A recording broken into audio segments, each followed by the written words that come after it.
ಹಳ್ಳಿಗಳಲ್ಲಿ ನೀರಿನ ಸಮಸ್ಯೆಯಾಗದಂತೆ ನೋಡಿಕೊಳ್ಳಿ ಶಾಸಕ ರಾಜ ವೇಣುಗೋಪಾಲ ನಾಯಕ. ಪ್ರಸ್ತುತ ಬಿಸಿಲಿನ ತಾಪ ಹೆಚ್ಚಾಗಿದ್ದು ತಾಲೂಕಿನ ಎಲ್ಲಾ ಗ್ರಾಮಗಳಲ್ಲಿ ಕುಡಿಯುವ ನೀರಿಗೆ ತೊಂದರೆಯಾಗದಂತೆ ನೋಡಿಕೊಳ್ಳಬೇಕು ಎಂದು ಸಿರುಪುರ ಶಾಸಕ ರಾಜ ವೇಣುಗೋಪಾಲ ನಾಯಕ ಅವರು ಹೇಳಿದರು. ನಗರದ ತಹಶೀಲ್ದಾರ್ ಕಚೇರಿಯಲ್ಲಿ ಶುಕ್ರವಾರ ಸಂಜೆ ಅಧಿಕಾರಿಗಳ ಜೊತೆ ಸಭೆ ನಡೆಸಿ ಮಾತನಾಡಿದ ಅವರು, ಹಳ್ಳಿಗಳಲ್ಲಿ ಕುಡಿಯುವ ನೀರಿನ ಕೊರತೆಯಾಗಬಾರದು. ಒಂದು ವೇಳೆ ಬೋರ್ವೆಲ್ ಕೆಟ್ಟು ಹೋದರೆ ತಕ್ಷಣ ರಿಪೇರಿ ಮಾಡಬೇಕು. ಜೊತೆಗೆ ನೀರು ಸರಿಯಾಗಿ ಬಾರದೇ ಇದ್ದರೆ ತಕ್ಷಣ ಬೋರ್ವೆಲ್ ಕೊರೆಸಬೇಕು ಎಂದರು. ಕೆಲ ಹಳ್ಳಿಗಳಲ್ಲಿ ಕಳೆದ ವರ್ಷ ಕುಡಿಯುವ ನೀರಿನ ಉಲ್ಬಣ ಉಂಟಾಗಿತ್ತು. ಅಂತಹ ಗ್ರಾಮಗಳಿಗೆ ಹೆಚ್ಚಿನ ಮುತುವರ್ಜಿ ವಹಿಸಿ ಕಾರ್ಯನಿರ್ವಹಿಸಬೇಕು. ಕುಡಿಯುವ ನೀರಿಗಾಗಿ ನಿರ್ಮಿಸಿದ ಶುದ್ಧ ಕುಡಿಯುವ ನೀರಿನ ಘಟಕ ಕೆಟ್ಟಲ್ಲಿ ಸರಿಪಡಿಸಿ ಜನರಿಗೆ ಅನುಕೂಲ ಮಾಡಿಕೊಡಬೇಕು ಎಂದು ತಿಳಿಸಿದರು.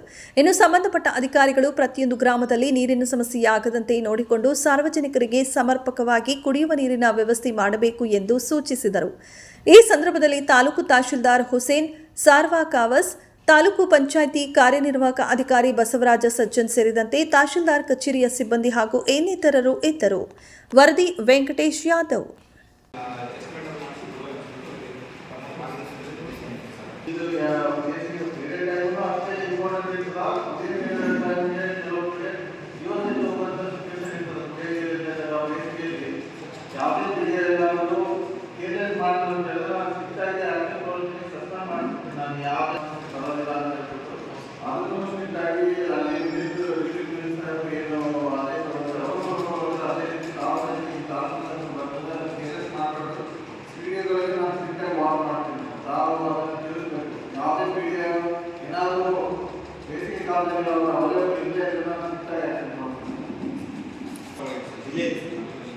ಹಾಗಾಗಿ ಈಗ ಕ್ರಮವಾಗಿ ಎಲ್ಲೆಲ್ಲಿ ಅಂದರೆ ಅಲ್ಲಿನ ಪ್ರಕೃತಿ ನಿರ್ಮಾಣ ಪ್ರಾಧಿಕಾರದಿಂದ ಪ್ರಕಾರ ಎಲ್ಲವನ್ನು ಪಂಚಾಯತ್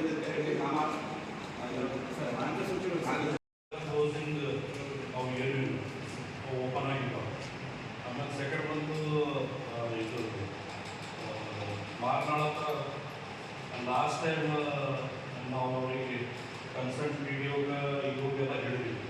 ನಾವು ಹ್ಯಾಂಡ್ ಬೋರ್ಡ್ ಹತ್ರ ನೀರು ಏನು ಬರ್ತಿತ್ತು ಅದು ಅಲ್ಲಿ ಪಕ್ಕದಲ್ಲಿ ಅಂತ ಎಲ್ಲ ಹೊಲಿಸಿದ್ದು ಕ್ಲೀನ್ ಮಾಡಿಸಿದ್ದು ನೀರು ಫ್ಲೋ ಕರೆಕ್ಟಾಗಿ ಆಗಬೇಕು. ಮತ್ತು ಅದು ಸಿಮೆಂಟ್ ಯಾವುದೇ ಹ್ಯಾಂಡ್ ಪಂಪ್ ಬೋರ್ವೆಲ್ ಸಿಮೆಂಟಿಂದು ಒಂದು ಕಾಂಕ್ರೀಟ್ ಹಾಕಿದ್ರೆ ಸೀಕೇಜ್ ಕೂಡ ಯಾವುದೂ ಆಗಲ್ಲ.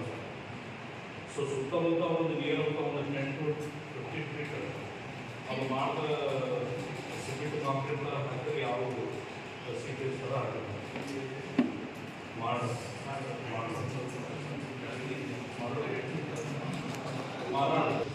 ಮಾಡ್ತಾರೆ ನಾವು ಏನಂತಂದರೆ ಆಮೇಲೆ ಮಾನವಾಗಿ ಓಪನ್ ಮೇಲಿರುವ ಸೋರ್ಸ್ ಆಫ್ ಡ್ರಿಂಕಿಂಗ್ ವಾಟರ್ ಅದೇ ಅವೆಲ್ಲ ಏನೇನೋ ಹೊಸ ಊಟದೆಲ್ಲ ಇರ್ತಾವೆ.